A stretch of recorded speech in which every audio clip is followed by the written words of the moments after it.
Hi everyone, time for our second part of Vampire the Masquerade, Coteries of New York, our creepy vampire bedtime story. Let's jump right into it. We are playing as Lamar, who is a trader. It's night 3. Let's do a quick recap. He is artistic vampire. He was an artist, but he was troubled artist. He wanted to kill himself, but then some handsome guy found him, turned into a vampire, but then disappeared, and because stuff happened, they want to kill us because we are an illegal vampire, but some sexy vampire decided to help us, and now we hang out with her a little bit, and we don't know what happens next. We're just learning how to be a vampire. So this is our third day in the game. You grasp for the switch, flip it. The familiar cramped room with a steel door and no windows come into view. You emerge from the bedroom fully awake, just like yesterday. This time, however, Sophie's waiting for you, comfortably seated on the sofa in your living room space, a book in her hand, The Melancholy of Resistance, the title is sure on brand. Good evening, Lamar. Sorry to have kept you waiting. How did you get inside? This is a stupid question because it's her apartment.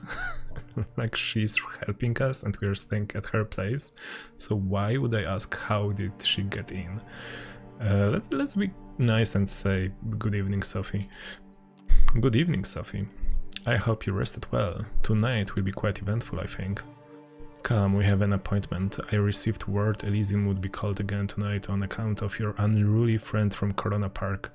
This should be a great opportunity for you to mingle. So, last time when we went to learn how to hunt, how to drink blood from people, we went to a park in New York, and there was this anarchy-sided vampire who was like, no, this is my turf, this is my stuff, how dare you?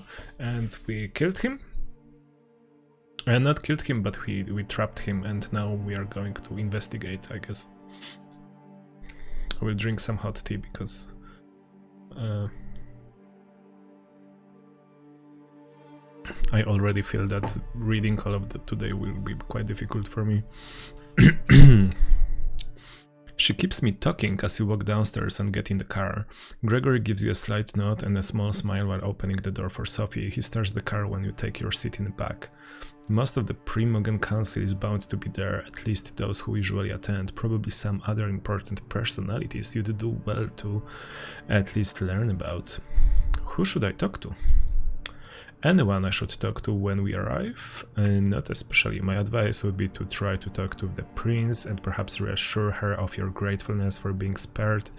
Maybe speak to Kadir on the same topic if you get hold of him. The Primogen I would advise against. They are rather stuck up, all told, and even if they will talk to you, they might try to secure you for some nefarious purpose. I wouldn't appreciate that. Of course, be respectful. If anybody approaches you and strikes up a conversation, you will know that because about as will I. Keep a cool head, some enjoy provoking fledglings into stupid acts. At any rate, you should behave yourself tonight. Remember what I told you about reflecting on me as your patron. I have a reputation to uphold in the court. Do not tarnish it. There it is, she might have saved you, she might be protecting and teaching you, but it's clear what she's really concerned about, her own interest. You step into the art hall with something of a bad memory. The last time you were here, your entire world had been turned upside down and your existence nearly ended. But tonight there is very little outward hostility. Yes, Kadir gives you a look that's definitely intended to remind you of your place, but the prince, also in attendance, seems pleased to see you. Welcome, Sophie, Lamar. Did I get that right? Good evening to both of you. I understand there is somebody else you wish to present to the court tonight. Yes, Prince. They will be joining us shortly. My assistant is retrieving them presently. This better be worth the prince's time, Langley. The prince gives Kadir a cold glance. Forgive the sheriff's harshness, he's in a particular full mood tonight. Something to do with Lamar's begetter lodging his grasp, I believe? Some words I don't know. Like, I'm not going to pretend I know them, I just don't know them. Ouch, that must have hurt his ego, even if his only reply is crooked smile. The mention of your sire makes you feel a pang of emotion again. Whoever he was, he left a lasting impression. One reinforced with your visit to the show space last night. That's the past. Right now, though, you're back in the gallery and are reminded of your sister instead. Emma frequents this place. Is she aware of these clandestine meetings after dark? The flaring up of his whisper in the gallery hall breaks you out of your thoughts. Gregory enters the room, the jumpsuit-clad inert vampire still stuck on his shoulder. The show's about to start. Sophie's driver places his charge in the middle of the room and nods, "Hey, Chelion." Nods respectfully to Gatir. The sheriff approaches the vampire and removes the stake from his chest. "How are you tonight?" "How was your day?" The captive's eye flickers to life, and he starts looking around in disbelief. Like a cornered animal, he backs out on all fours, keeps going in circles until he realizes he's trapped. Kadir steps on the man's chest and pins him to the floor. "Why? Who do we have here?" I rang the bell insecure and the game turned into Rape Chelion Simulator. You can, I think, disable this in options or something like that. Like it's, I think you don't have to do this. But I also rang the bell. I didn't know what it's doing. Oh fuck, oh shit, no, come on, don't! Silence. The sheriff takes on an aura of utter dread. He appears as if his primal force of nature that's out to get you, and there's absolutely nothing you can do but shrivel in terror. The beast inside you shrieks, and you could swear it happens in unison. Unison? Show him your curved sword. Chelion is a fan of his curved sword. Unison with the instincts of some of the other guests here tonight. It's unlike anything you've experienced in his company during your turbulent first night as a vampire. He really did go easy on you, all things considered.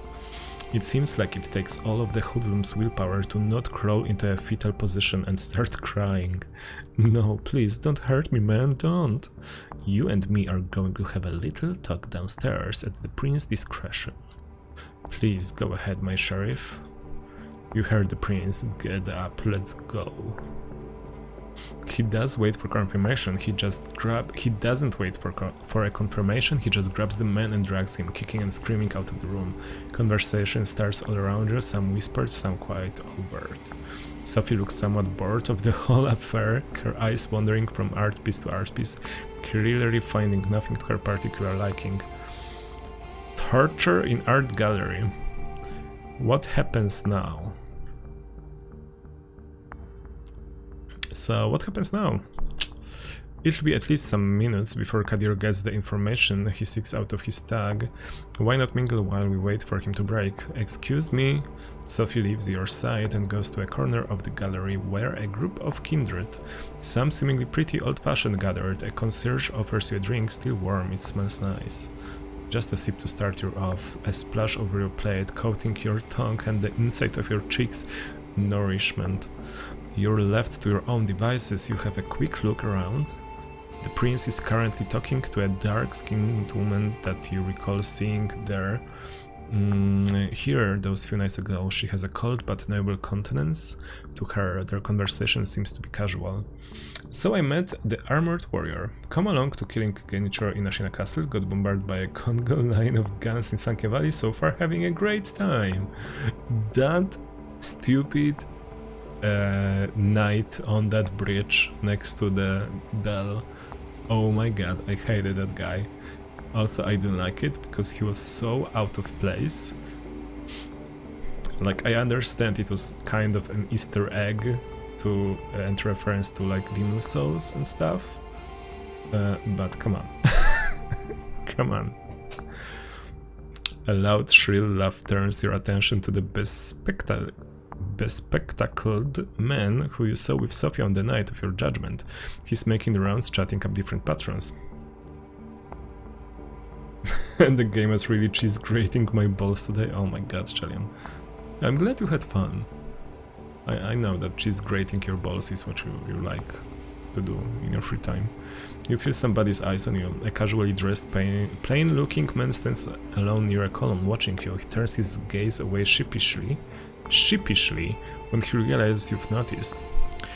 This is a Polish game. I'm curious who wrote the dialogue, or how did they like translate it? Like, who uses a word sheepishly? Like, I have never heard about this. How did they know? Talk to the prince, confront the man looking at you. So our Lady Sophie, she said that we should talk to the prince for sure. So we are going to talk to the prince and say that we are grateful that we are not dead. Killed butterfly, easy drunk man, easy I can't remember. I loved the butterfly fight. It took me a little bit to... Yeah, I understand from the context, from like what's happening around this world and what's happening in the situation. Like, I kinda understand what it means, but I have never heard about it. This reminds me of that, how do I say it, exercise when I was in high school, because I went to like a bilingual high school where there were classes in German and Polish, and obviously the English class in English. And the first lesson was, and I didn't know German at all when I went there, and the first lesson was, the class was called something like Introduction to Bilingual Learning or something like that. And the first class, they gave us some newspaper articles, and they're like, so you guys don't know German, but I will show you how you can figure out what this article means out of the contexts and clues and your own knowledge. So if you look at this word, what this word reminds you of? Well, is it a strong word? Is it a soft word? Like, what do you think? Look at the interpunction and stuff like that. And in like an hour we figured out what the text is about without knowing any German. And then this lady says us, so good job class, good job class. This was an article in Swedish. And we are like, what? Mind blown. That was some trivia knowledge, some Swedish story. You approach the prince, trying to stay as respectful of her private conversation as possible. She glances at you as you step forward, her scrutinizing gaze mimicked by her companion. She addresses the dark-skinned woman before turning to you. Excuse me for just a moment, Samira. Yes, Lamar, what is it? I wanted to give you my thanks. I wish to thank you for sparing me, Prince. I realize it wasn't an easy decision to make, and I wanted to express my sincere appreciation. How thoughtful of you. She takes a long look at you before she continues. I didn't do it from the kindness of my unbeating heart. You are an asset to Miss Langley, to the Camarilla, and to me. I believe I made the right decision. Prove to me and the other kindred of the city that it was so, and there might be more to your future nights than just survival and servitude. The dark-skinned woman looks impatiently at you and catches the prince's attention.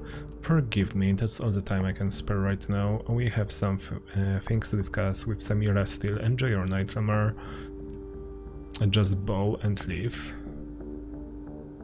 You leave the two women to their conversation, which they get back to almost immediately after the prince turns to Samira. You notice Sophie mingling with other kindred, clearly in her element and not to be disturbed. Kadir hasn't come back yet, so you can probably still find time for at least one conversation. So we can choose a man with the glasses, confront the man looking at you. Let's confront the man looking at us. There's something about this guy. It's not that he's staring at you, most everybody in this room has, at one point or another. It's how he does it. He seems shy, maybe even afraid. It's hard to find a secluded spot in the gallery tonight, but this guy has an entire corner of the room all to himself. As you approach, he's standing alone with no glass in hand, a worried look on his face. So what's so interesting about me? So, care to tell me what's so interesting about me that you've been looking at me since I came in? Sorry. Ooh, look at this guy. I like his hair. The vocabulary for this game is a bit high-end. Child, noble offspring instead of child, sheepishly, which I wouldn't use since it's an app. That's funny. Sorry, didn't mean to pry, just see. Maybe they're using words from actual Vampire the Masquerade World of Darkness RPG book. It's my favorite Polish man. It's my favorite Mikey. Hey Mikey, how are you? Hi. Hi. Sorry, I didn't mean to pry. Just seeing how you're doing. You're still in one piece, that's good, I'm glad. The name's Larson, or you can call me Robert. So, name's Larson or Robert? Like, how do we go from Larson to Robert? Either's fine. Why are you standing here alone like this? Why are you standing around by yourself like this? I'm not hugely liked around these parts. I'm surprised you wanted to talk to me. Then again, you're new, so you probably don't know. I'm one of Prince Panhardt's primogen. I'm here on business in case that Prince requires my insight. Usually it's so she can hear me out before ignoring me. I'm not sure if you were paying attention the other night, but when the prince mentioned diverging opinions of whether you should be executed or not, that was me. I was the diverging opinion.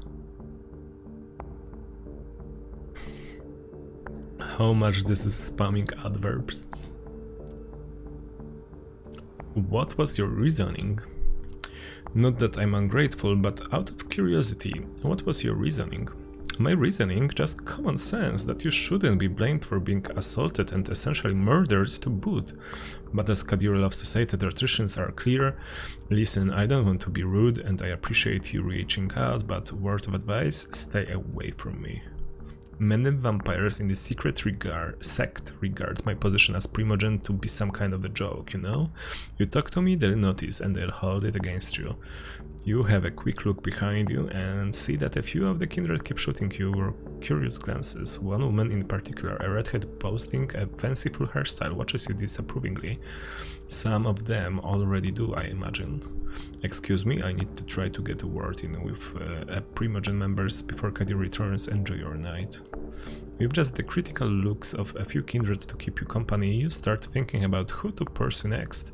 A loud exchange near the staircase grabs everybody's attention. Kadir is back and the hoodlum is with him. The sheriff pushes his unfortunate victim inside the room.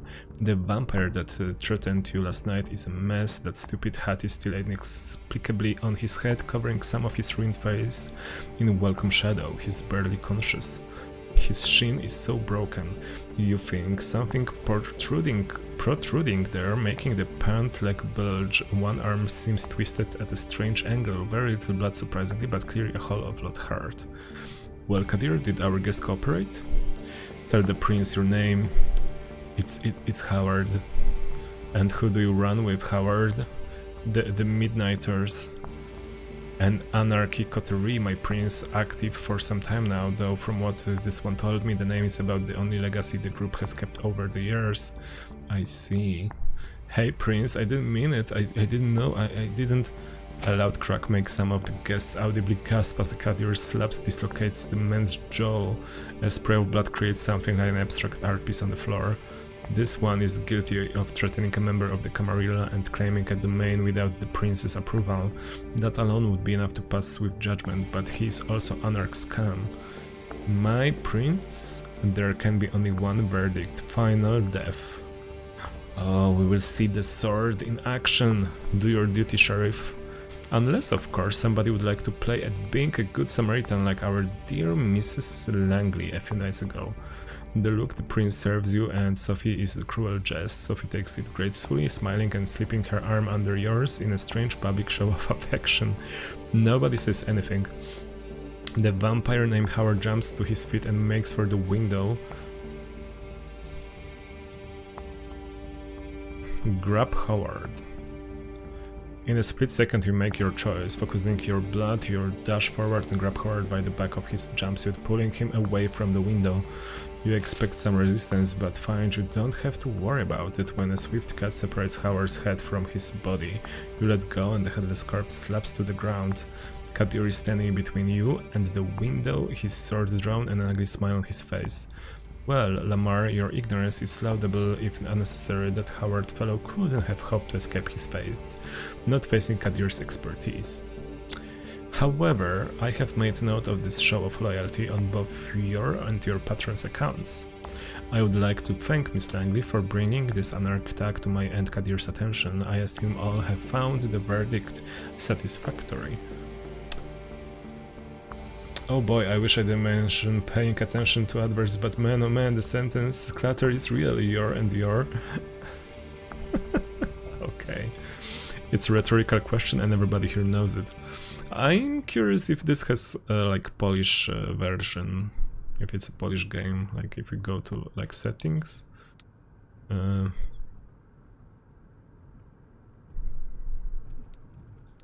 No, it's just English.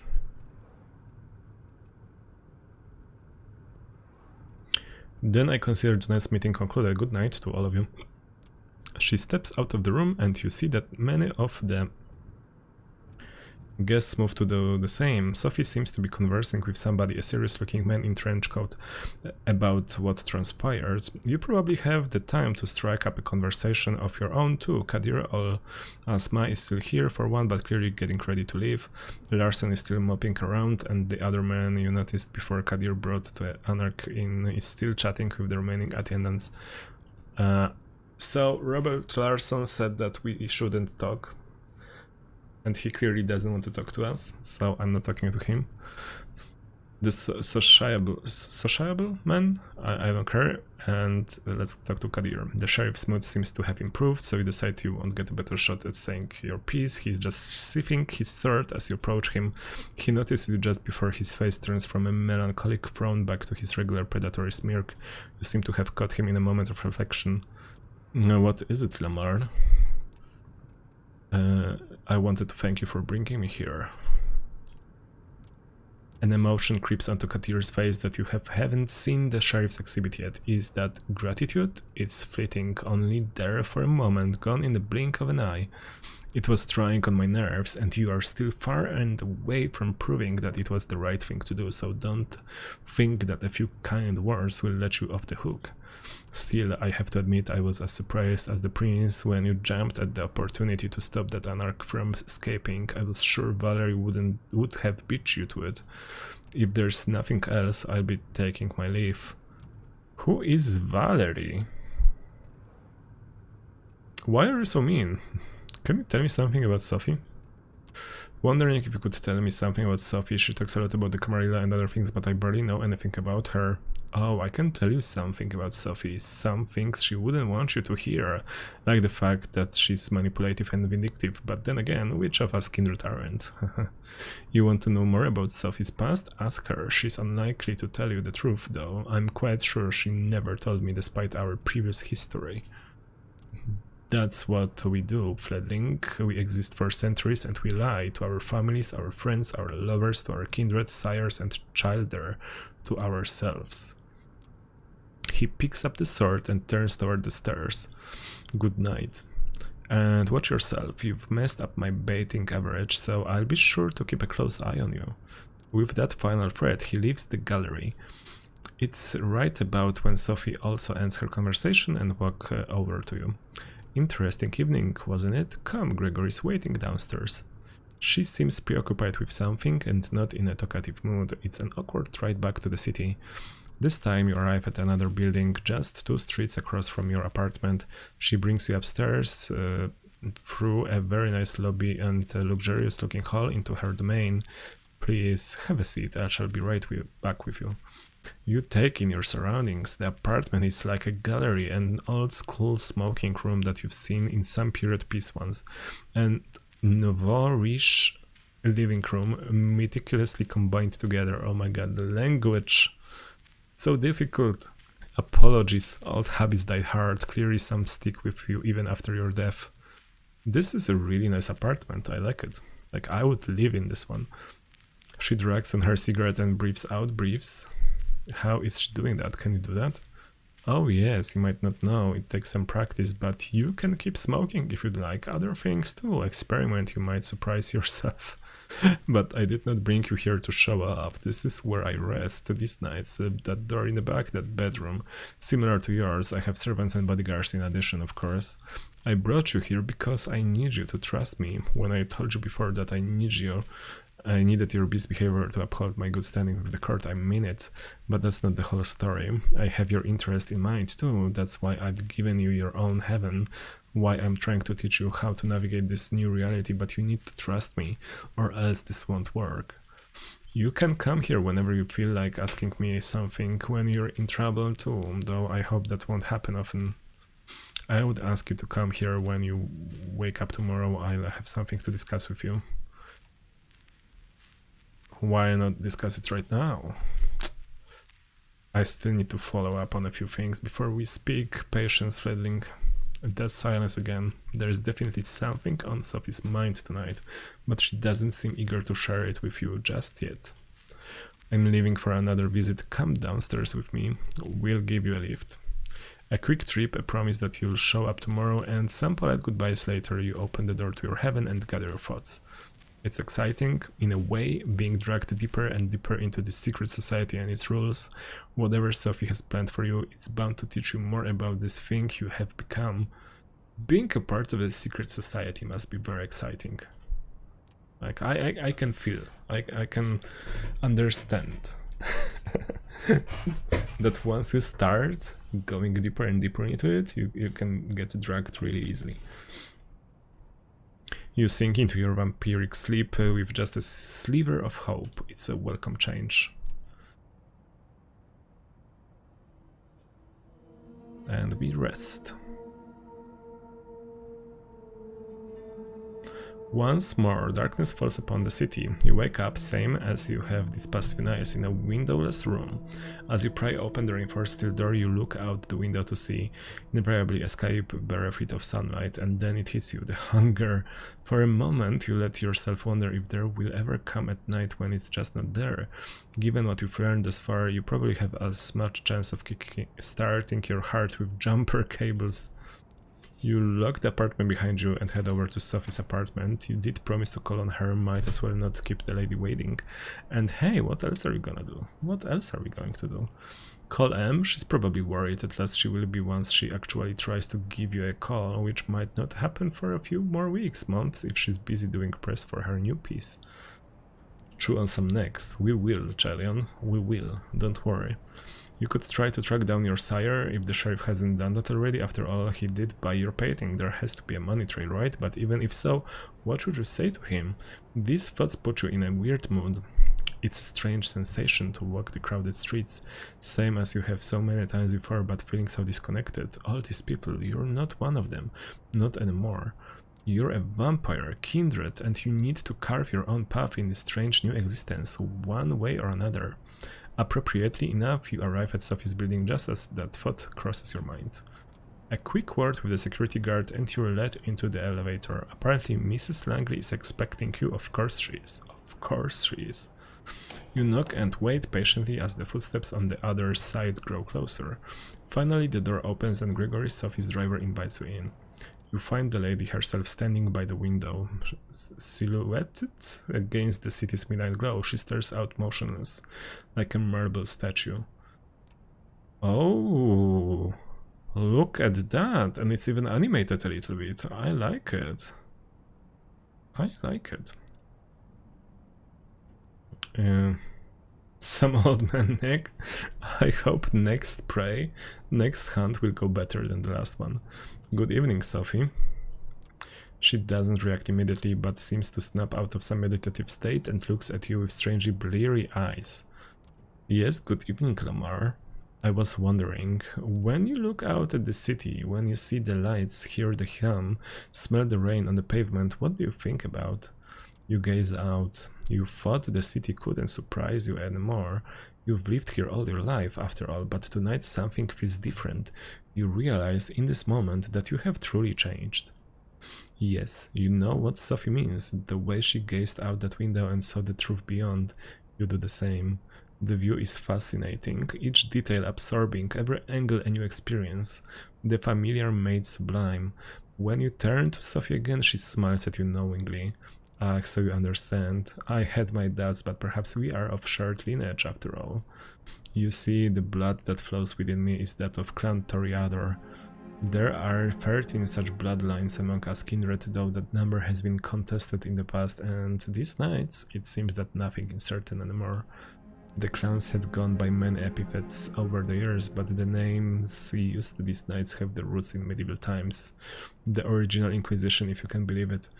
They use this to categorize us, describe our inherent differences. In time we adopted them ourselves. Each clan has uniqueness about it, inescapable, originating from ancient progenitor, carried from sire to child. For the Toreador, the gift lies in a sensitivity of sorts. We are quite uniquely attuned to beauty and ugliness of both. We can see either where we most cannot. A blessing on most nights, occasionally a curse. The sheriff is of my clan as well, although you'd be hard-pressed to see him as such, poor Kadir. It breaks my heart to see him in this state. Still, there is a beauty to it as well. Nothing like a good fall from grace. Try as she might to act playful, you can tell she genuinely cares. She lets her gaze wander for a brief moment, but is quick to regain her composure. Then there are the Venture, known for their pride and proclivity to rule over others. The prince represents that clan, as it's quite common in our society around the globe. Where the blue bloods think themselves rulers, the Bruja like to see themselves as preeminent revolutionaries. They call for universal rebellion while being slaves to their own temper. We don't discuss the rebel much anymore, not after they largely broken off with the Camarilla. To think they were philosophers once, long ago. I hope to tell you more about some of the other bloodlines tonight. Clans stick together, right? So clans are like families, clan members stick together, watch each other backs, that sort of thing. Sophie is extremely amused by that remark and tactfully holds a hand to her mouth as she lets out a light, disbelieving chuckle. No, child, each kindred's loyalty is up to them. Having the option, perhaps I'd be more inclined to side with a trader out of sheer instinct, but that is the extent of it. Clan loyalty is suppressed by loyalty to the Camarilla, but even within the sect, having allies of all stripes is preferable to having none at all. Which brings us to the reason I wanted to speak to you tonight. It is customary in our society, especially among younger kindred, to organize into coteries. Sometimes these are called by the prince themselves or mandated by Fledling's sire.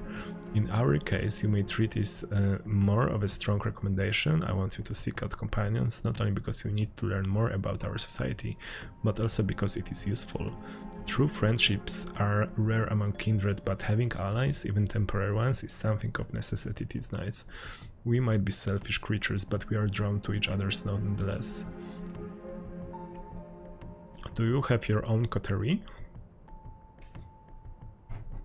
Interesting.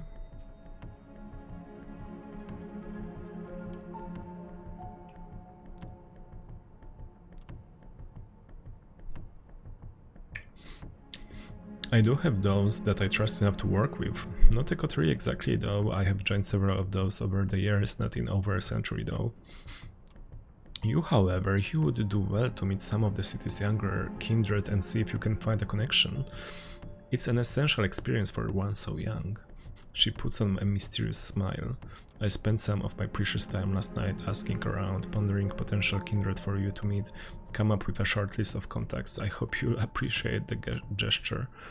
Forging a partnership with them might offer perspectives and viewpoints that I cannot provide, lenses through which to view our kind. They are all members of the Camarilla, of course, more or less.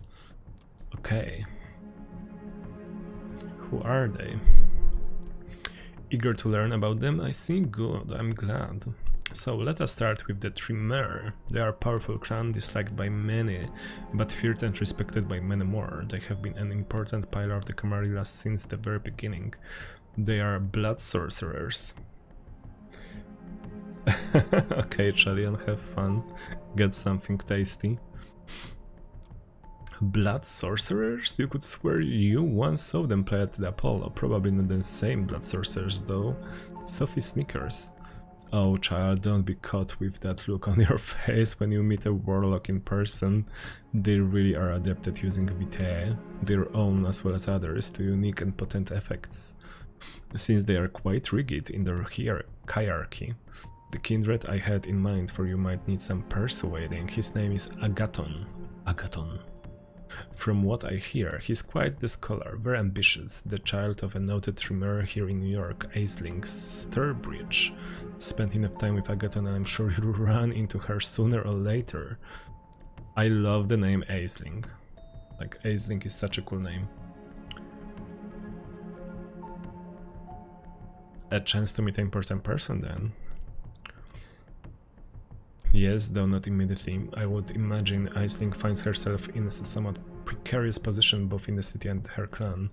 Every move she makes is heavily scrutinized, thus she has learned to tread lightly. Anyway, if you wish to contact the young Tremere, I hear you can usually find him in a New Age bookstore. Bookstore? Oh my god, this is perfect. Because I like books. Guys, if you don't know me, I like books. And I like bookstores. Like, my favorite places in the city are bookstores. Gregory will give you the details. Now, this next recommendation comes with a bit of caveat. As you recall me saying, most bloodlines have unique features that might not be obvious at first glance. Well, there is one clan whose members wear their curse on their sleeve. The Nosferatu. Oh my god. Wait, Nosferatu as in the German expressionist classic? No way. No wonder they make their heavens in sewers, abandoned buildings and such. Their appearance is hideous and obviously unnatural. Had they walked the streets like other kindred to the kind would have learned of our existence long ago. Did she just shudder? It's hard to tell with her usual complexion, but you could swear her skin suddenly took an even more sickly color.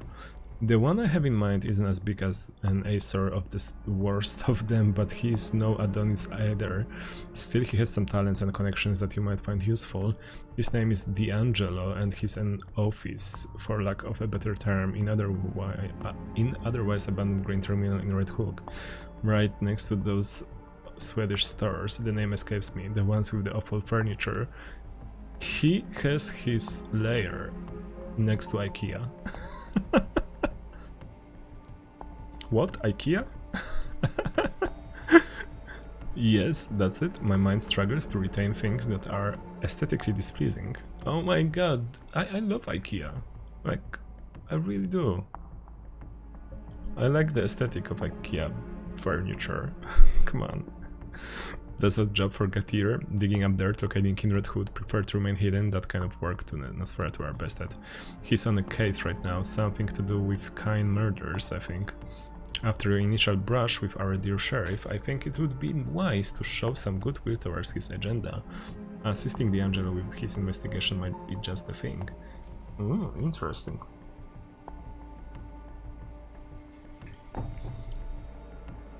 She takes a brief pause to look out the window again. Now come the two more exotic proposals. Exotics, as if the blood mage and the vampire detective were business as usual. Blood mage and vampire detective sound awesome. You may have heard about the Gangrel before. They are a wild clan in touch with their beast in a way other minds not dare to attempt. They mostly keep out of big cities, but there are exceptions. Nominally, they haven't been a part of the Camarilla for over 2 decades, but the one kindred I would like you to meet has a strong, shall we say, familiar ties to the sect. Her name is Tamika. Her sire, Jezebel, was instrumental during the Battle of New York back in 1999, the very same battle that cemented the city as a Camarilla domain. Sadly, her achievements have gone largely unrecognized. Tamika and a number of her siblings still reside in the domain. They were awarded after the battle Prospect Park. Jezebel herself left the city some years ago, fed up with being underappreciated. Should I contact non-Camarilla clans? I got the impression contacting vampires who aren't in the Camarilla was frowned upon, but you're saying these Gangrel aren't a part of the sect anymore. How does that work? It's not as clear-cut. The Gangrels as whole have sworn off the Camarilla, but individual kindred of that clan can still hold our ideals. Jezebel was one of them before she became jaded. Besides, their domain in Prospect Park has been upheld by Prince Panhard for all these years, has it not? We consider them members of the sect and they have for the most part kept to themselves. Perhaps it will take a young kindred such as yourself to make them realize where their loyalties lie. So you see, seeking out Tamika could prove quite educational if nothing else, and who knows, perhaps you will find her temperament to be a welcome change of pace. But speaking of change of pace, I have one last suggestion for you, though it's one I don't make lightly, the kindred who calls herself Hope.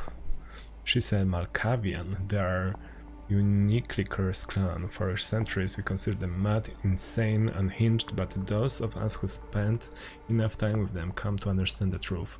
It is no sickness but a unique perception of the world that has them appear to us as unstable, and that perception can prove to be very valuable.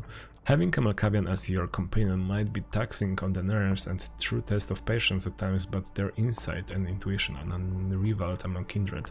As for Hope specifically, she is said to be a recluse, but I have it on good authority that she can currently be found in an internet cafe, I believe it's called, in Lower Manhattan. Gregory has the address.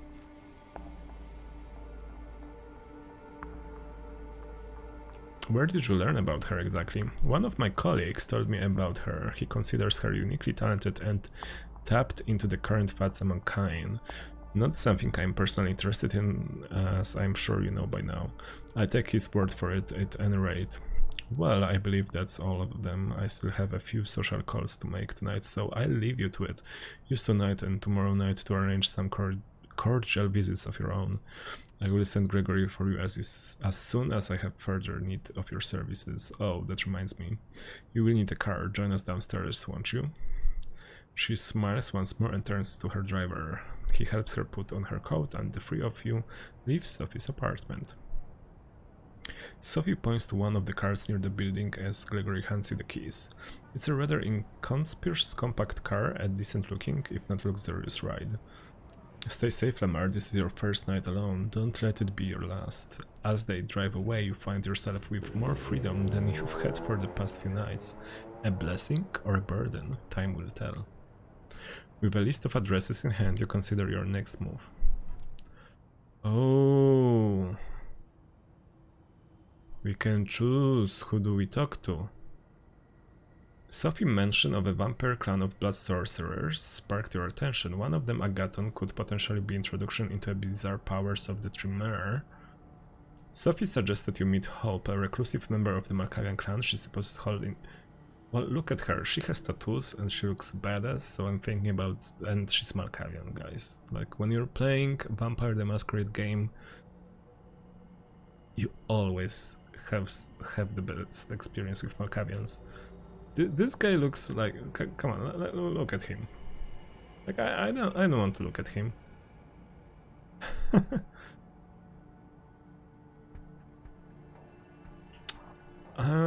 We will see. I mean, this guy is D'Angelo, the guy in the bookstore, I think, right?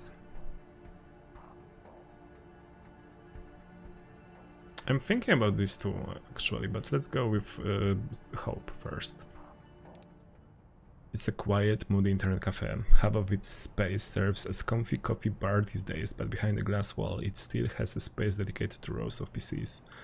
From the street you can notice tired adults in casual clothes typing away absent-mindedly. Oh my god.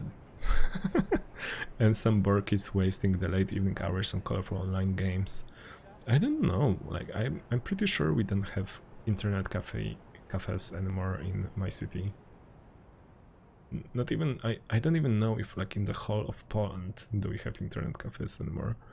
Maybe somewhere. I think in like, how do I say it? Like when you go on holiday at like a seaside or like somewhere on holiday in like resorts and stuff, I think there you can find internet cafes, but come on, everyone has laptop and free Wi-Fi.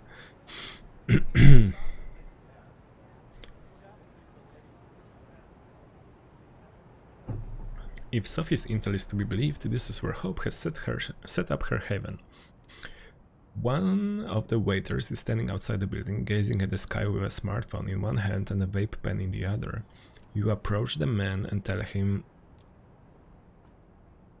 I was supposed to meet Hope here? I'd probably tell you I'm surprised. People are usually far more discreet about seeing her. Look at this dork. The man slowly takes a drag from his cig, sizing you up and down in silence. After a long awkward moment, he raises his voice again. Come, right this way. He heads back into the cafe, and you follow his lead. When you make your way through the space with computers, no one averts their gaze from the spreadsheet, emails, Facebook profiles, or games or Fortnite. They are actually using names of popular things like IKEA or Fortnite. It's a common sight, one you wouldn't have paid much attention to a few weeks ago, but now it seems so unnervingly quaint. Would they still be spending their time like this if they were immortal? The waiter unlocks an unassuming door at the end of the room and lets you inside. You two swiftly make your way through a labyrinth of sterile grey corridors, taking confusing twists and turns. Feels like you're traveling into a different world, crossing one invisible portal after another. Eventually you reach your destination. Your guide motions you to enter a dark room with a lone source of pale light, a computer screen in the distance beckoning you to come closer. Did I miss any gnoming? Not yet. So the Sophie told us about 4 different vampires, and she gave us a car, and she said that we should become friends with these vampires, and each of the vampires is in different clan, and I think this one is Malkavian, and you can see in the background, like there there are some erotic toys. So this will be interesting conversation, I believe. Nothing else to do but sit on chair in front of the computer. The monitor displays a modern chat application. A cursor is blinking in the user nickname entry field in the middle of the screen, obviously expecting you to input your handle. After brief consideration, you type in your name, Lamar. Better play it straight and prove you have nothing to hide as a gesture of goodwill. After a few seconds, the chat window opens and messages start appearing on the screen in quick succession. Hostage executioner. Just to be clear, I don't have a wank rag. No. Oh, for sure. No. What? No. What? Not much longer. Yeah, Jerry is the chat MVP. I mean, I have admitted to far worse things on here. God, I'm so horny. Not sure why I'd have a need to lie about this one.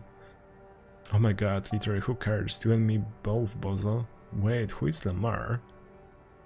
Lamar? No idea. A new user, wasn't here a second before. What the hell? Was anyone informed? No, no announcement. I know I wasn't. Jerry 2010, Lamar, identify yourself within 2 minutes or get banned.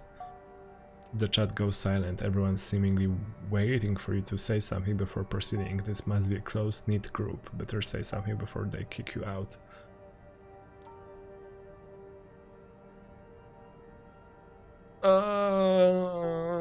I'm looking for hope.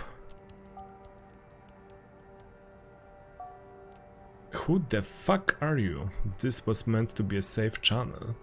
Dambas. The day you decide to spy on us. Try to get the chat under control. I mean, let's use the vampiric powers. You've had enough of this trash-talking random. These trash-talking randoms. Time to teach them some respect. Your blood fires up, ancient power starts coursing through your veins. Fingers tapping the keyboard buttons on your own. You people better stay quiet if you know what's good for you. You have no idea who you're messing with. You will obey me. The chat goes silent once again, and then it explodes. What am I looking at here? I would be so pissed if I missed this. You know he means business. Guess your powers don't work online. Go figure, you know your chicks would turn blood red right now if they still could. Got the info. You will die, die, die. Sentenced to death for a shitty name their mom gave to them. Oh shit. I'm literally on my way to kill you right now. Yes, sorry to inform you you're about to die. Rip bitch, you're getting your throat slit right here, right now. A split second after you read the message, you feel someone's arms tightening around your neck. The violent return to reality catches you off guard. A jolt of panic rushes through your brain, paralyzing you momentarily. You've come to the wrong chat room, motherfucker. What? A ridiculous whisper rings out the next to your ear, and the grip under your head gets even tighter. You start struggling, but even with your newfound supernatural strength, you're having trouble breaking out. This isn't a normal human you're dealing with. Last words? Your chat room sucks ass. I mean, I think Sophie sent me here will...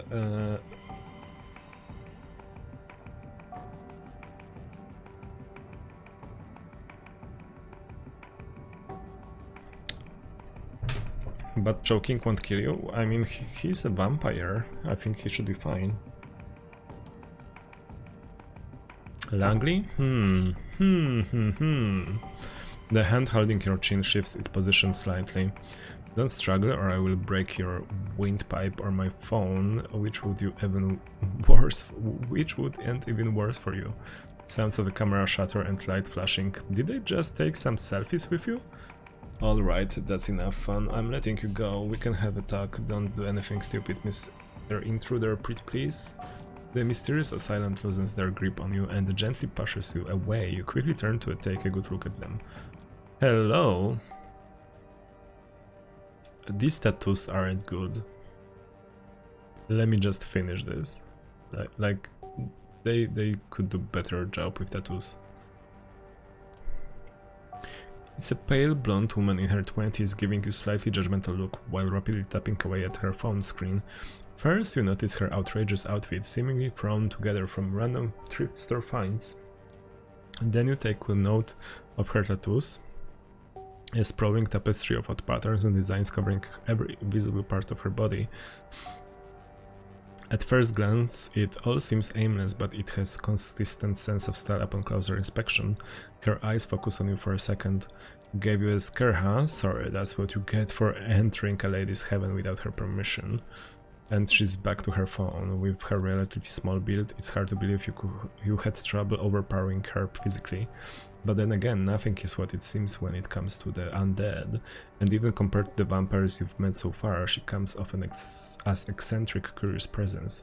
She shoots you another glance, noticing you're still cautious of her. Calm yourself, man, I won't pull anything like this anymore. It was just a feel stupid saying it out loud, a vibe check. What are... How do I answer this? Do I answer this with vibe check?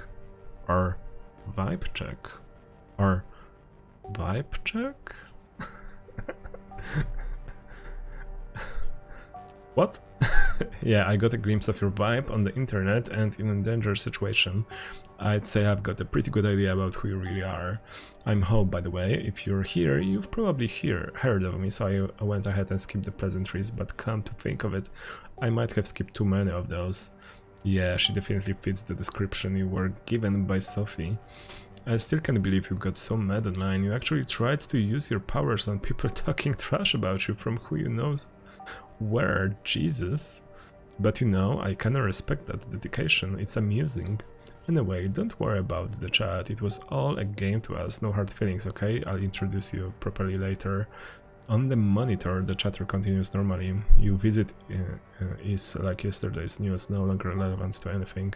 But look, if you're going to talk about you, you should have something to say too. What are you doing here? It's just a prank, bro. About time, she asked now to herself. She really loves the sound of her own voice.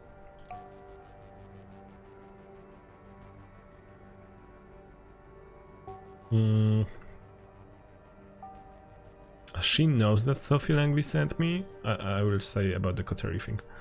I'm looking for people to join my coterie. Coterie? Been there, done that, not interested unless... She takes a closer look at you. Her eyes go wide. Wait. Shit, are you the new Langley plaything? Word seems to be getting around fast. Of course you are. It was obvious the second Langley got her hands on a new servant, she'd start building a network. Coterie. What's up, Mikey? Do you like that word? This game has a lot of weird words I don't understand, and I have never said before. Your ambitions tell me that could really come in handy when, but Langley, that's a risky game. This kind of ambition attracts too much attention. Piece of, but then again, fucking Kara. She seems to be having a spirited argument with herself, only parts of it audible. Is it just you, or do her facial expressions and body language change a bit between one sentence and the other? Before you make certain it's not just your eyes playing tricks on you, she focuses half of her attention back on you. The other half, of course, is still obsessed with her smartphone. Listen, I'm not saying I'm not interested in a corporation, but before I make a decision, I need to make sure you sort of understand me and that I sort of understand you. Which is a reasonable thing to say. And since I was planning to put on a show before you came here, I propose a little game. Hope absent-mindedly spins her phone in her hand, considering how to put her thoughts into words. Then she approaches a switch on the wall and flicks it. Ho ho ho ho! Neon lights flare up, illuminating the room. You take a look around. The room is certainly unique. It looks like a butcher's room, repurposed to be a living space. The modern computer in front of you starkly contrasts the ominous industrial walls. At the back there's an overwrought bed covered in velvet with meat hooks hanging above it. There we go. Oh my god. It's difficult sometimes. On top of the bed sheets, you notice what seems to be pieces of elaborate S&M equipment and a camera. Wait a minute. You want my help? Moderate my cam show. What? Moderate my cam show? Cam show?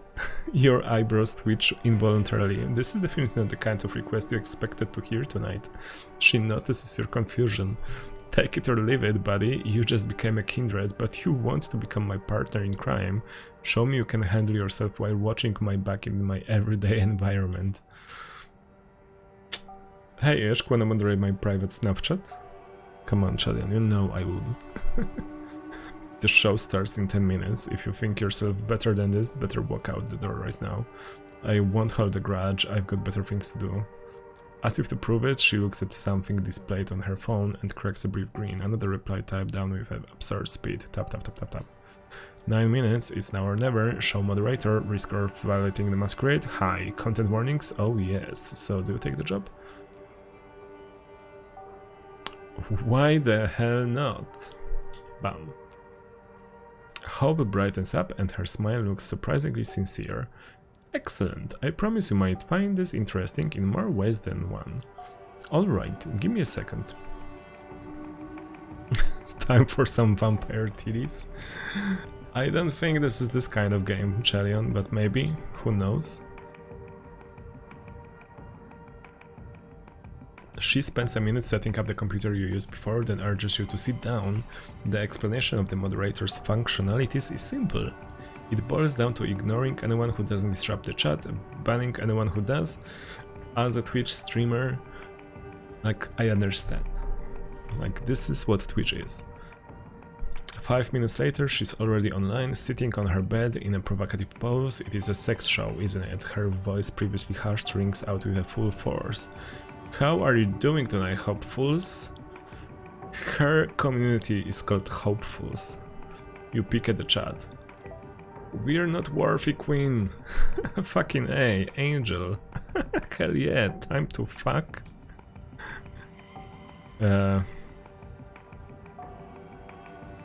Ignore. You're tempted to try out the kick and ban prompts as soon as possible, but obviously you won't punish someone for a little dirty talk. Thank you. Today's show is quite special. Please welcome our new moderator, Lamar. Turtle guy, Lamau. Oh, who? Sorry for sentencing you to death earlier. At least the community here seems to be a bit more welcoming this time. Looks like this place has... This place has an established hazing ritual, or maybe they and Hope came up with one specifically for you, who knows? You decide to stay silent. Eventually people stop riffling on you and focus entirely on the star of the show. Alright, let's start this one with a bang, shall we? It begins, Queen. Oh boy, she's going to do it! Oh my god, what is she going to do? So, this is where the strip show starts. You raise your head, curious about what kind of performance she's going for. First, she opens her mouth and reveals her retractable fangs in front of the camera. Right off the bat, the online audience is treated to a sight of her wholly human set of teeth turning into a monster's maw. The image is both revolting and fascinating. She raises her left wrist for everyone to see and then bites. The fangs immediately turn her arm into a horrifying, gory mess. It's unclear if she used them to slash or bite, but one thing is for sure, no ordinary human could cause such damage. If an ordinary human suffered such a wound, you'd expect a geyser of blood to appear too, but it doesn't. Hope's technically a corpse, so it's impossible. She flashes a monstrous smile and starts smearing VTA all over her hand to maximize the impact of the violent image. Then she starts drinking it up. She makes it a point to make the sight of it gruesome as possible, looking like a hyena feasting on a corpse. The contrast of her behavior with her look of an Instagram model is stunning. See Chalion, no sex. Once she's done, she reveals her wrist to the camera for the last time. She starts making theatrical gestures with her right hand as the wound begins to mend. Shortly after the wound is gone, it's like a magician's trick. Her left hand looks like nothing but ever happened. Here's an appetizer, first blood to kick off the show. While you're wondering what the hell is going on, Hope catches a glimpse of your bewildered face and turns into your direction. How is that for an opening? This is not a sex show. You're shooting snuff. Come on, just because it's transgressive violence doesn't mean it's snuff. Come on. It's just transgressive violence, guys.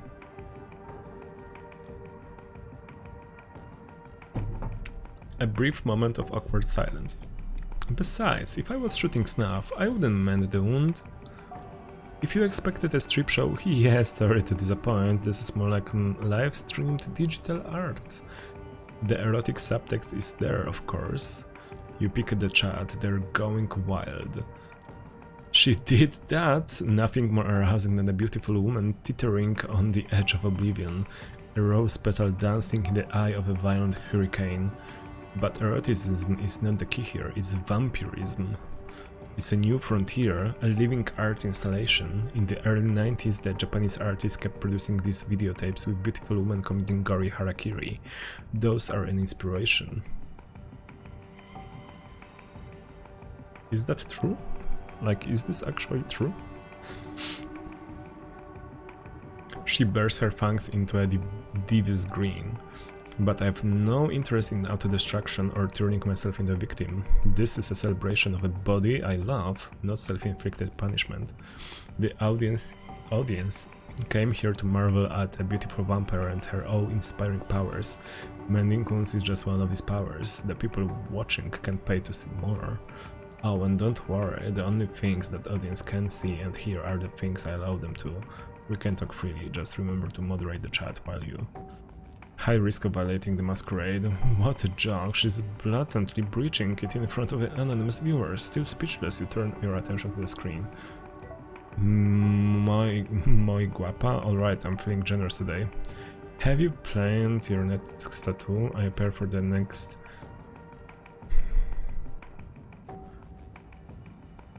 attraction, looking like a pink marshmallow covered in raspberry sauce. First victim, just letting you know you're based. I know.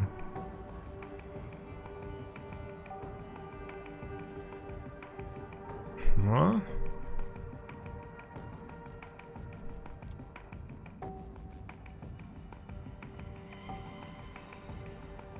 Do I then choose which one I...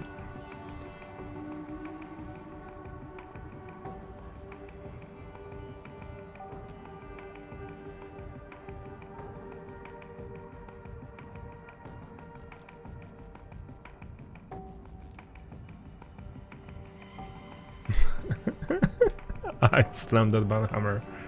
What the fuck are you doing? Revert that ban now. She goes on to apologize for your behavior to the audience. You recline in your chair and wonder how the hell you ended up like this. A special message appears on the chat log claiming somebody has sexually sponsored the first goal of the show. Hall smiles and picks up a bag of blood from underneath the bed. It must have been retrieved from a blood bank. She showcases the label to the camera for everyone to see. Drink up, drink up, drink up. Hope pours all the contents of the bag into her throat. You have no doubt it's real blood, but wonder why the viewers would be so satisfied with something that's so easy to fake. Welcome everyone. Hi. Hey Legion. AC Rule, welcome. Kiri Kayamura, welcome. Hi. AC Rule, thank you so much for the host. Hey guys, I am Ishk, if you don't know me.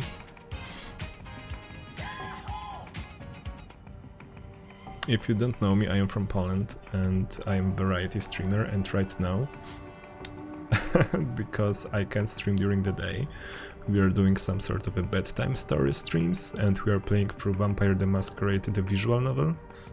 And you guys... Aww.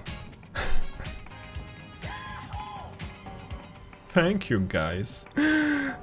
Isk, there you are. Achievement Slayer, hey.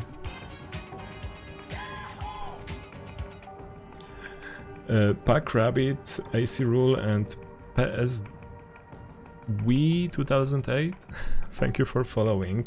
Achievement Slayer, who are you? You changed your name. I see you donated bits, but I don't recognize your name.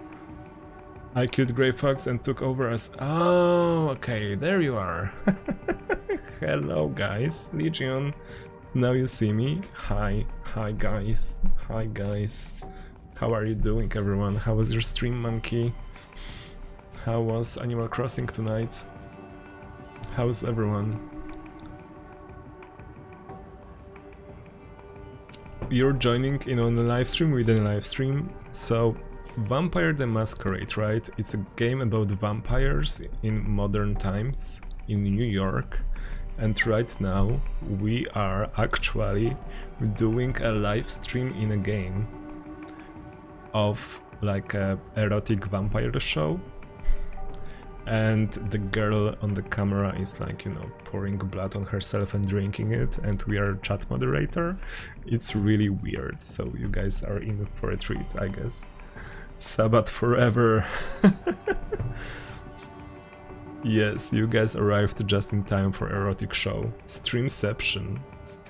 Yeah, I used to play that on tabletop. Goodness me.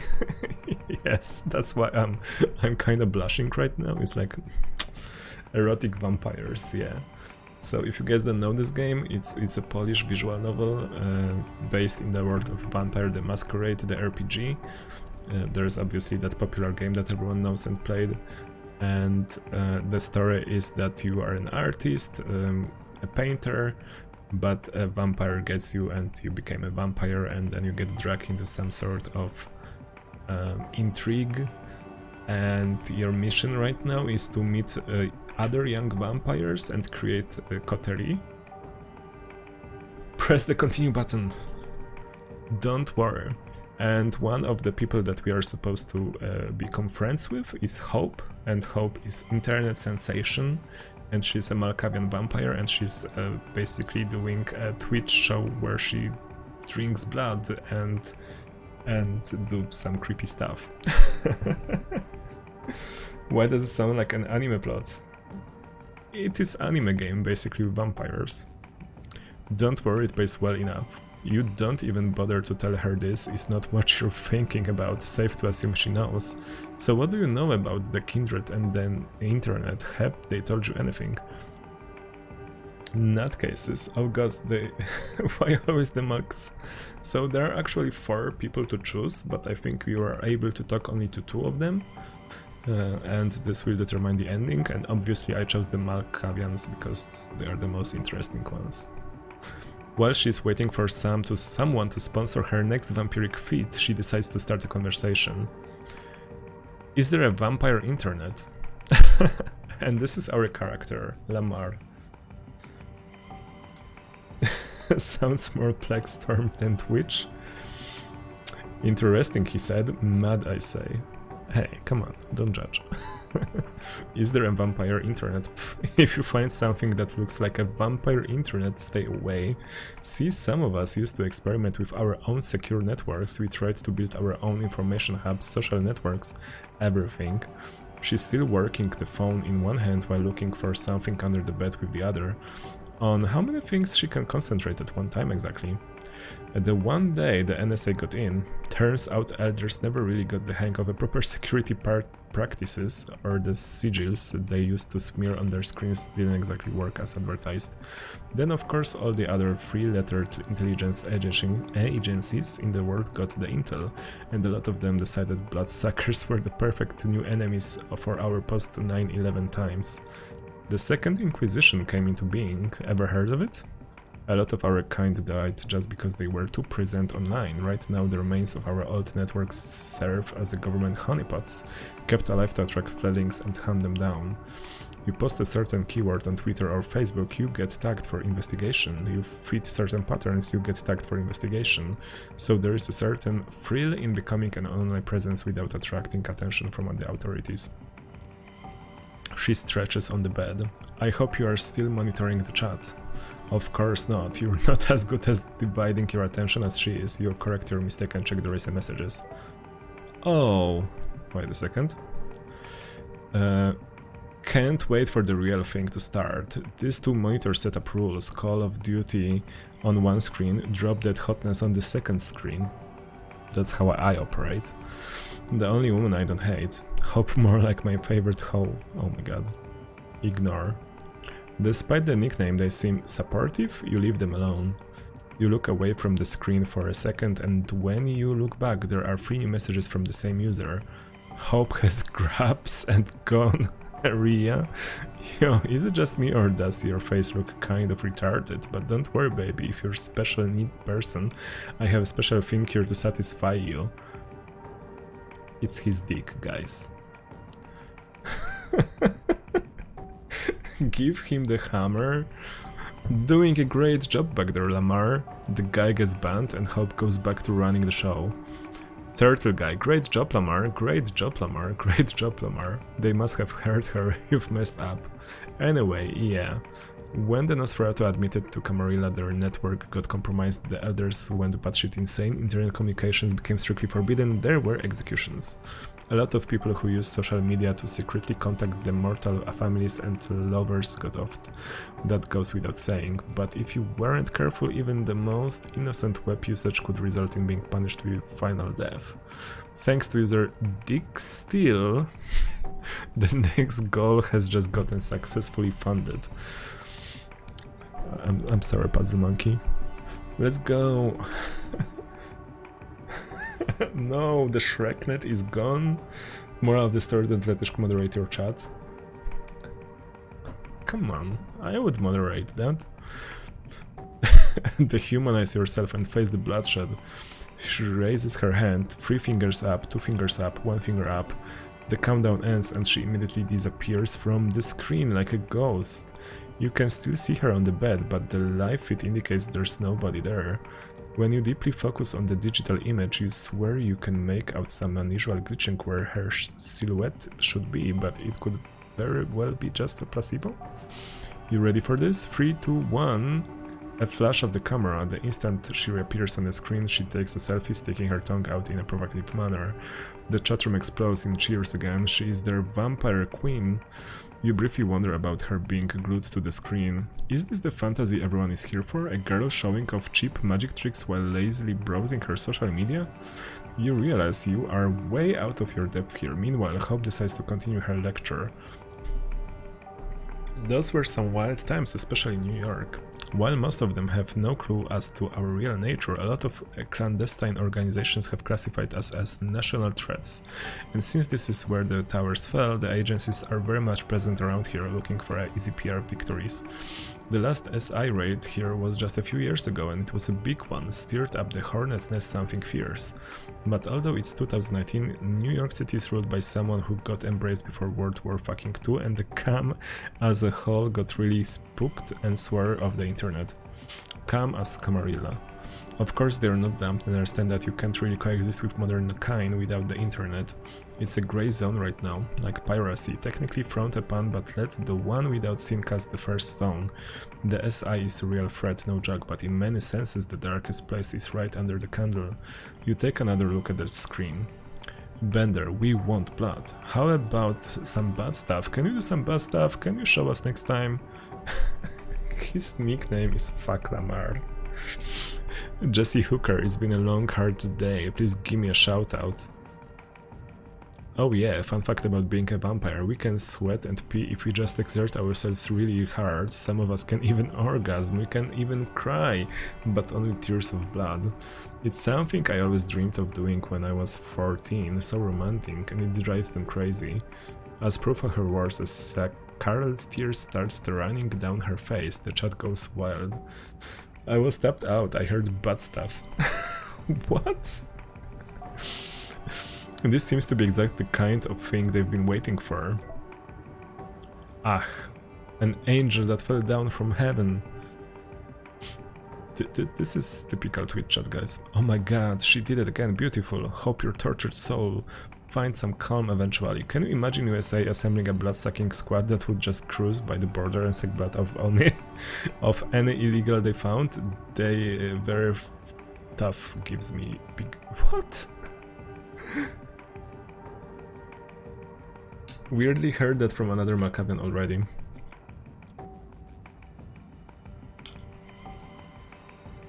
You aren't sure if the guy is just satirizing a certain type of poster, so you give him a pass, however the chat quickly makes sure he's known here as a repeat offender. What the fuck, who left Fuckman back in here? Fuck out here, you racist shithead, oh my god. Dude, your shit is getting lazier and lazier, please get some better material. Get the fuck out, where the fuck is Lamar? Wanking off instead of doing their job. What? Hope gives you a tired look before continuing on with show. You correct your mistake and ban the guy before the damage is done, everyone starts clowning on you again. Just to be clear, you realize what we're doing here is a blatant breach of the masquerade, right? I honestly expected you to leave or inform somebody by now, but you haven't, have you? You try to focus on the chat. In any case, the last goal has just been founded. It's time for the great finale. This is what you've all been waiting for, right? Yes, queen, yes, queen, yes, queen. Okay, I'm gonna go cool food and leave you a lurk. Legion, thank you so much. Get something tasty. We are going to stream for next 20 minutes or so. Her voice has changed, she gets closer to the camera, letting her face fill the frame of the live feed. Her mesmerizing eyes are focused purely on the viewers. You wanted blood? Come out into the streets, claw out your neighbor's throats, slash their veins and drink up. Whoa, I did not expect that. Sexy bozo, yes queen, yes queen, yes queen. Hope's presence becomes absolutely horrifying and it influences the chat in some incomprehensible way. Everyone starts typing like they are possessed. Liberate yourselves from the shackles of ordinary mortality. Make them scream. Feel the warmth of their entrails. Could moderate Twitch better. Pasta with sausage and onions and garlic and marinara. Ooh, pasta. I was thinking about getting pasta tomorrow, some carbonara, but I totally forgot to take out the chicken out of the freezer. You have a popcorn? How's that work thing that you got, Monkey? Did it get to you? Are you doing it? Also, Monkey won Dark Souls. Are you waiting for the birthday stream? Wow. Moderate that, Chalion.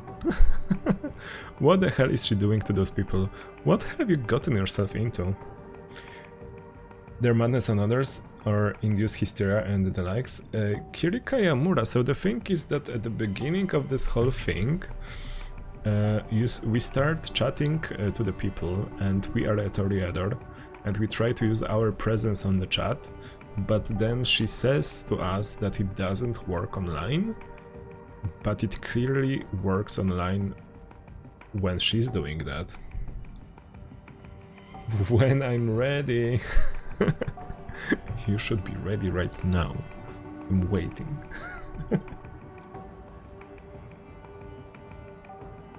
Transcend your bodies. Release the message of hope into the world. I always wanted to buy the Vampire Masquerade books, but they're so expensive and so difficult to get in Poland, at least. My brain was barely capable of Animal Crossing today, so it wasn't going to be today. Have you seen the news about Animal Crossing that they actually plan on supporting the game for many years from now? It's more random. Oh, I see, I see.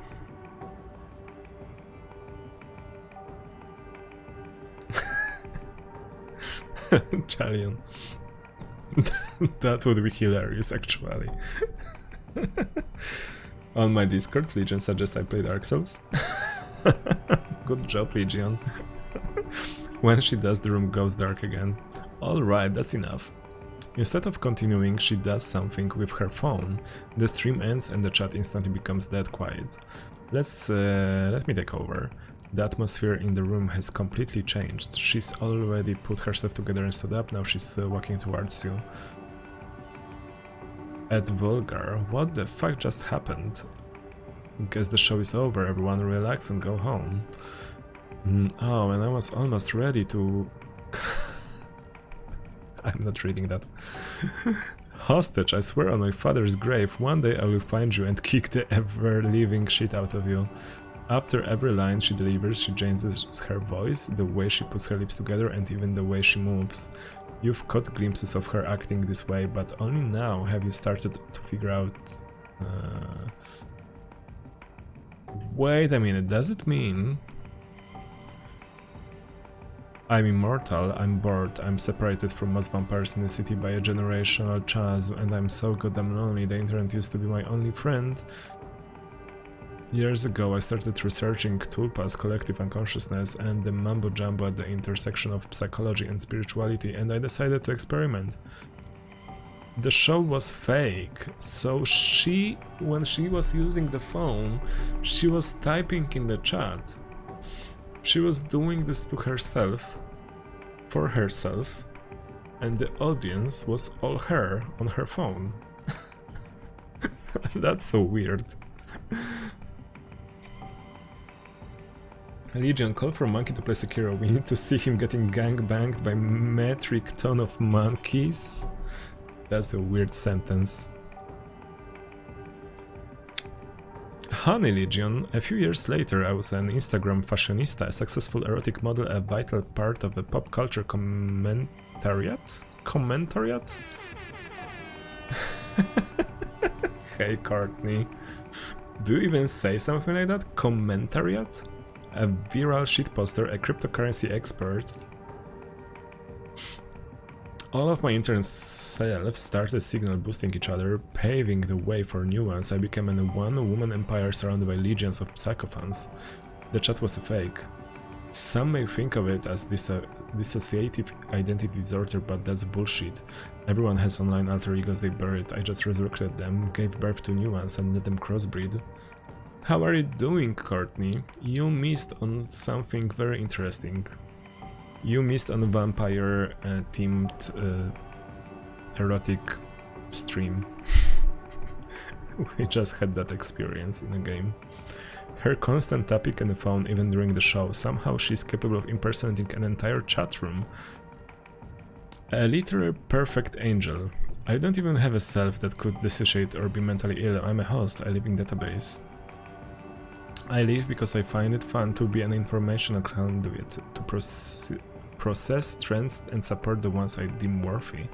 There was no masquerade violation, she was showing off her skills all along. She put you into a world of pure fiction, the same way she was testing you back when she attacked you from the back.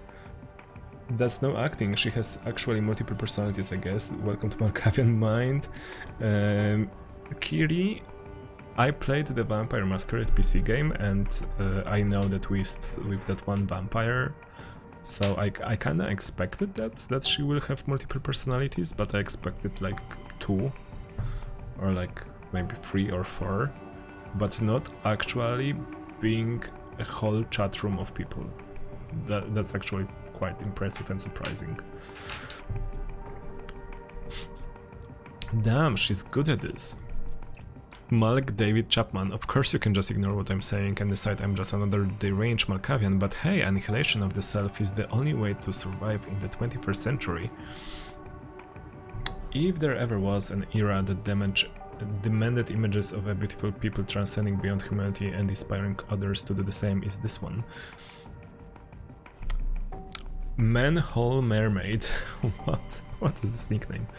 Although for now, because of Masquerade, my audience is quite limited. Speaking of you, you want to be the star of my next movie? Sure, why not? I have a hunch you're just saying that. Still, hey, in a way, this too is a transcending beyond self. But yeah, your test is over. Now the question is, do I want to work with you? She puts away her phone for the first time since you've met her and gives you a good hard look. Sorry, cutie, I don't think it will work out. It's not me, it's you and your vibes. You're kind of a dumb and boring. Oh no! Did we mess up? You want to protest, but then you realize how many times you made a fool of yourself in front of her tonight. She looks honestly disappointed. GPS? I did mess up with that tweet chat, yeah. Alright, get out, through the door, go right, keep heading straight until you reach the stairs, read the door on the left, you should be able to find your way from here. Girl boss soprano, I'll send you our selfie together whenever you look at it. Remember that even if apart, we're still together in a way. So if I get in trouble because of something I've shown you here tonight, you might go down as an accomplice, capiche? She leads you out and loudly shuts the door behind your back. The sound somehow drives the finality of her decisions home. Oh well. But I couldn't really predict what will happen. So you kinda have to do it and then do it again to get a different ending. You follow the directions and after a brief period of wandering you emerge from the labyrinth of grey corridors into cluttered back alley. Back on the streets again. You'll have to survive them without hope. Oh no, hope is gone. So we have... oh, I can rest. Okay, so I assume we go to bed now? Because it's almost a day.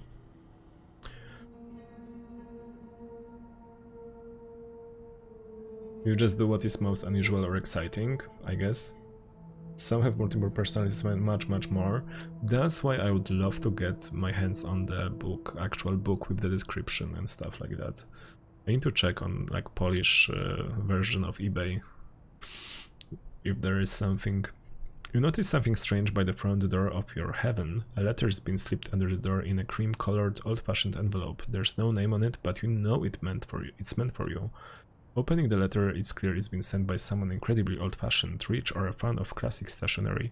No normal person sends letters like this. The note is short and terse, written in elegant, delicate handwriting. You're cordially invited to rendezvous at the Cathedral of St. John the Divine. I'll be waiting to make your acquaintance tomorrow night. Look for me closer to God. There are a bunch of actual romance, like actual books. There is no other information. It looks like you have a mysterious invitation for the following night. Broctual bromance. You've received an invitation to meet a mysterious someone at the Cathedral of St. John the Divine.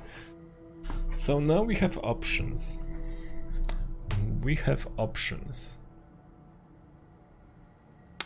talk to the Blood Sorcerer. Sophie's mention of Vampire Clan Blood Sorcerers sparked your attention. One of them, Agathon, could potentially be your introduction into the bizarre powers of Tremere.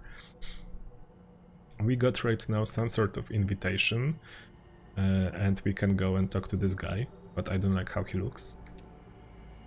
We can go talk to this hobo. Let's call him a hobo. He's supposed to be a Nosferatu, but he looks like a hobo. A recent string of violent killing has the Red Hook district of Brooklyn on edge. Sophie mentioned that Kadir al-Asmai has a secret associate investigating the murders, a Nosferatu neonite by the name of D'Angelo. If you help him out, he might be persuaded to form a lasting partnership. And he's supposed to be like reading books in a library or something, and he's a vampire detective. So this sounds kinda cool. And there is Jezebel's Childer. Sophie mentioned a gangrel neonate by the name of Tamika who's made herself a heaven in a Prospect Park. The Ferals aren't exactly a social bunch, even by kindred standards, but if you can keep her from clawing your eyes out just long enough, she might be persuaded to join you. So Nosferatu in modern times. Hobo looks like the hoodlum from earlier. He does, kinda. So do we want to do the hobo, or do we want to do something else? You love Gangrel? So she looks cool with the dreads and stuff. Hobo quest with the killings sounds also interesting. Gangrel is your favorite? Okay, we go with the Gangrel because you are new to the chat, so we will do it for you. You make your way through the Grand Army Plaza, passing the Soldiers and Sailors Memorial Arc. Thank you so much for following, I appreciate it. You make your way through the Grand Army Plaza, passing the Soldiers and Sailors Memorial Arc. You can't help but feel a tinge of nostalgia as you picture the place as you've seen it countless times, in broad daylight, teeming with life. You quickly get over it and pass through the northwest gate into Prospect Park.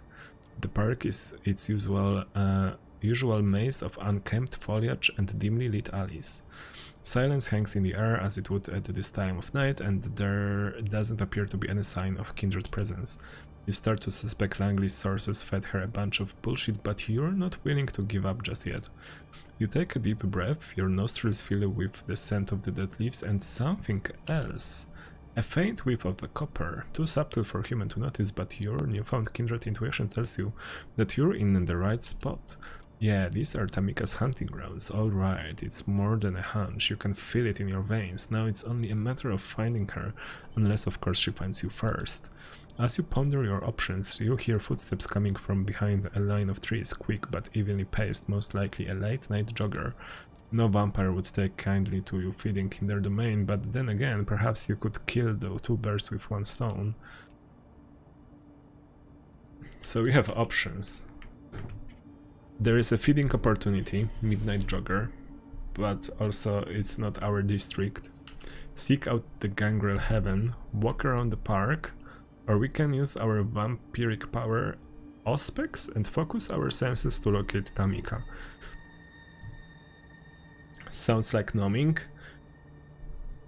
So if you haven't played this game, there is also like a mechanic that if there is opportunity to feed, you should feed, because the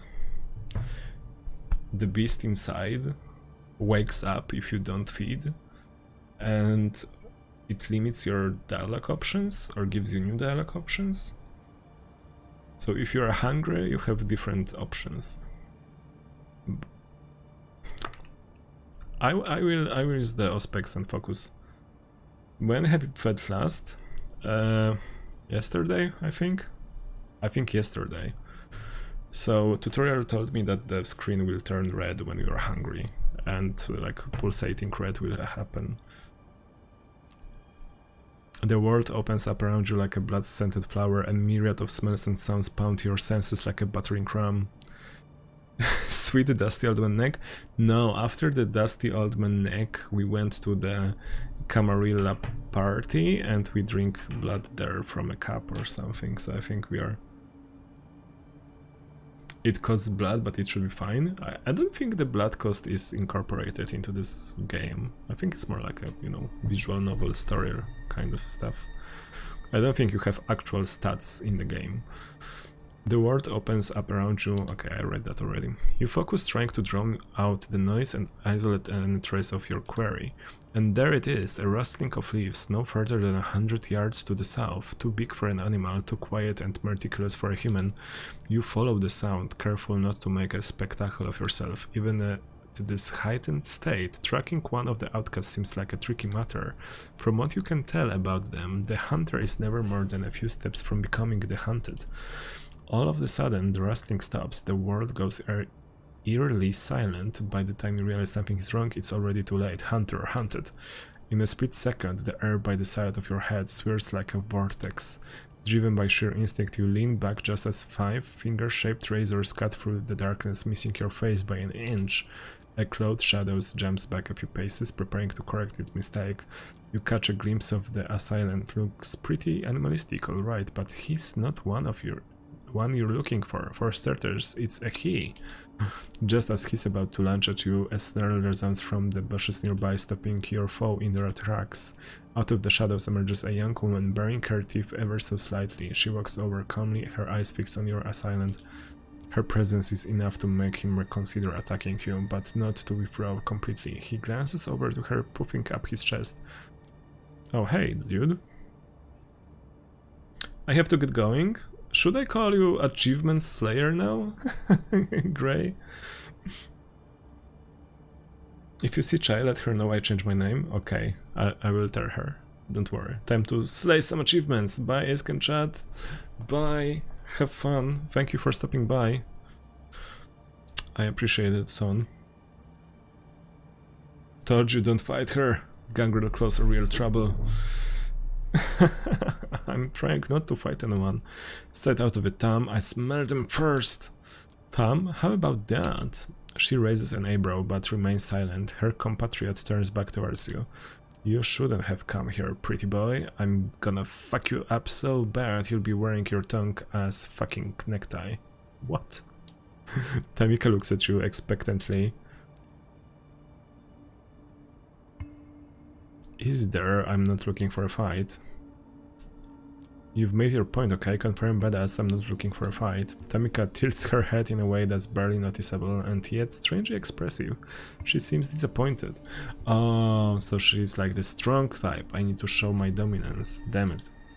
The man loosens up, his lips twisting in a wry smile. Clearly you just gave him the confidence boost he needed. Figures, you got that look about you. All style, no substance. Didn't even have to smell you. I know a sissy when I see one. Dang it. I failed the romance option. I did. Well, guess what? You ain't getting off that easy, chicken shit. A fierce growl echoes across the alley, stopping the savage in his tracks. Tamika walks over to her comrade, her fangs glistening in the dim lamplight. What clan are you? I'm a toreador. She puts her hand on the side of his head, caressing his hair and tugging at his ear. As if she was scolding a puppy, she leans over and speaks in a voice that's firm, yet oddly affectionate. Oh, she looks really nice. I like the outfit, I like the hair, I like the face, I like the colors. It's okay, Raoul, I'll handle it from here. The male gangrel looks at her with a mix of timidity and resentment, then he turns back towards you. Fine, they're not worth the effort anyway.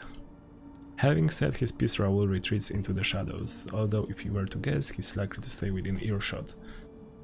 With her companion gone, Tamika turns to you once more.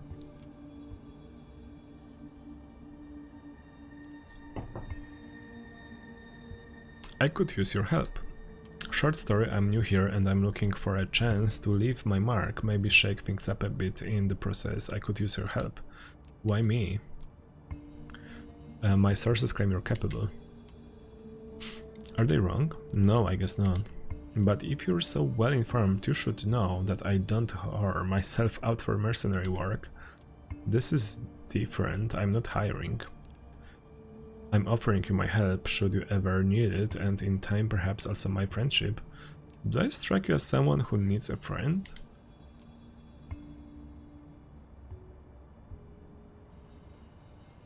You're looking for a way out. Out of this park for starters. Is that why you're here? To break me out? Are you my ticket out of here? You can live with or without me. Reiner! Hey Reiner! How are you doing? Look, I'm not stupid. I know you can live anytime, with or without me. I'm just asking for a couple nights of your time. So what's it gonna be? For a brief moment she stands there, motionless, looking straight into your eyes, as if it's trying to seize you up. Finally she looks away. It looks like she's come to the decision. Just so that we're clear, I don't trust you, I have no reason to. Frankly, you sound more lost than I am. Still, there's something about you. Most kindred who are this pretty tend to hide rot underneath, but I don't smell it on you. You're fine. I'm glad that you're fine. So I'll give you a chance to prove yourself. I have some outstanding business to take care of. I'll tell you now. I'll let you know once that's done. Meet me here and we'll see what you're really made of. And with that, Tamika disappears into the night. That went pretty well, all things considered.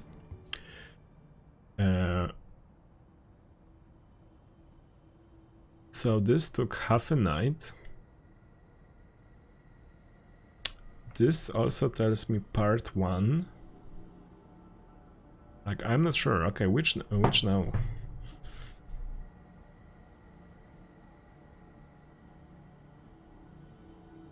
Which one do you guys want? I kind of want to do the Fatal Myth and see what's happening. Also, what if this guy is human and he's from like Inquisition? Courtney. Let's do this one. You haven't been into a church since you became a vampire or kindred. As the euphemism comes, you've had to focus on concrete and practical things like survival and feeding. You've learned the essentials of the vampire experience, but you don't really have a clear idea of what it all means. The Cathedral of St. John the Divine is a New York landmark. You've been inside once before when you were much younger. You marveled at its Gothic facade. Looking at it now from across the street, it feels ominous. Do it! I'm doing it, guys. The prospect of an anonymous invitation to a secret meeting is worrying one, but the venue is well chosen. It's hard to imagine a violent attack in a place like this, with eyes everywhere. You enter the cathedral discreetly. You've quickly learned this is an essential skill for a vampire, how to move without anyone noticing you. The full force of the cathedral's architecture hits you as you walk between the pews. If the architect meant to create the feeling of being small in the face of God's glory, mission accomplished. Based on the note, you're assuming that whoever you're meeting is somewhere in the front. As you step closer to the high altar, it feels as if something is dragging at your feet, as if the stone beneath you resisted your movement. Vampires are satanic creatures. Does God still listen to you? Religion is superstition.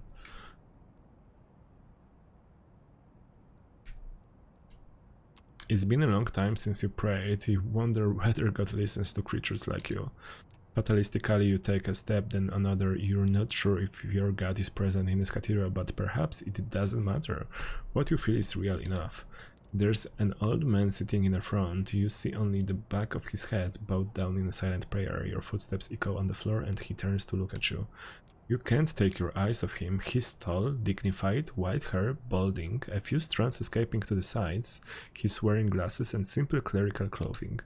His eyes are warm and pale, too kind for someone like you. Something is wrong. You feel heavy, as if a giant hand was pressing you down. I don't have tea anymore.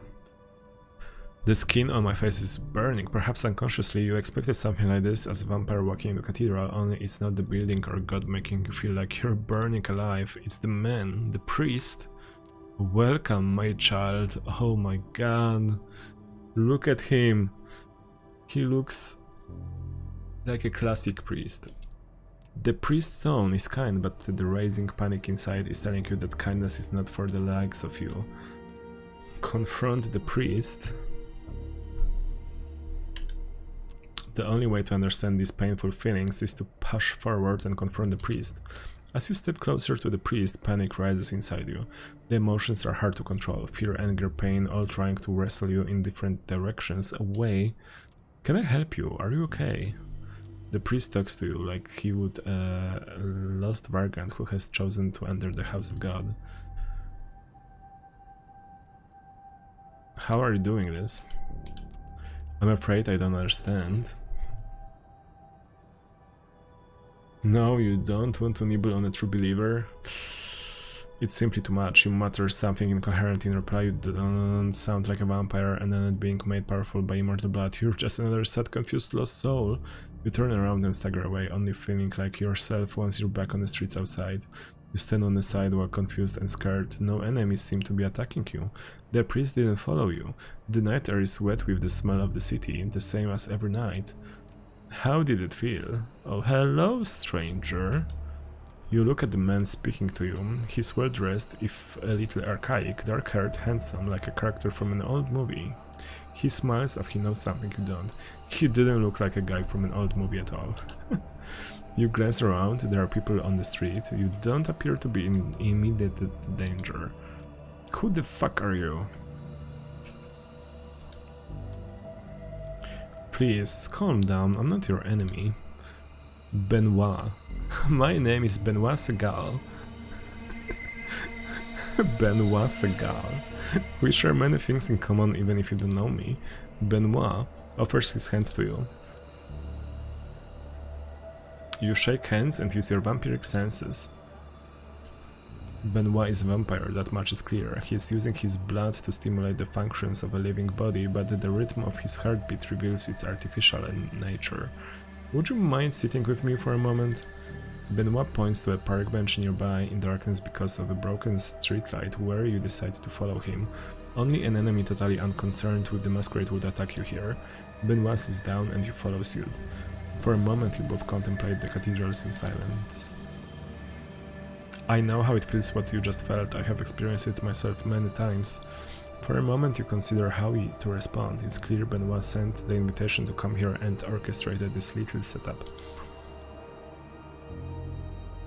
I feel like punching you. Perfect. Do I have a reason not to? You'll have to decide that for yourself. Let's talk a while, and if you still feel violent, I'll let you take a punch at me. Is he like a vampire hired by church to convert other vampires or something like that? I wanted to meet Father Anthony or see him experience him. Did you wonder why it felt like that? It was the priest. I was in a church, but then I realized it came from him, the priest. I think you're right, it does come from him. It's his fate that makes you feel like that. He's safe in his belief while you are one of the damned. Do you wonder what's the role of a vampire in God's creation? You stop to think, of course you've wondered what this all is about. Whether it's about God or nature, you don't really know what being a vampire means. That's the trouble with the masquerade. A human faced with a human problem can go online and find something that helps. You can't. The masquerade means that everything there is to know about your condition is secret, hidden away. You're left relying on the unreliable opinions of people like Benoit. Suddenly Benoit takes your hand and presses it against his chest. As he stares into your eyes, you feel his heart stop. Normally the church are not involved, but there are vampires that do believe in something. The most radical are in the Sabbath in a clan named La Sombra. Oh, interesting. My heart no longer beats, yet I move, I talk. Is that how God intended us to be? Let me go. Benoit lets go of your hand and you quickly withdraw it. You're asking yourself the same questions. You know you are. Sometimes I'm skeptical too, but in Father Anthony's presence I know fate is real. I know it because it hurts so much, but perhaps... This is kinda true. If it hurts, there has to be a reason why. And he believes in God. So why believing in God would hurt you if God doesn't exist? So... interesting.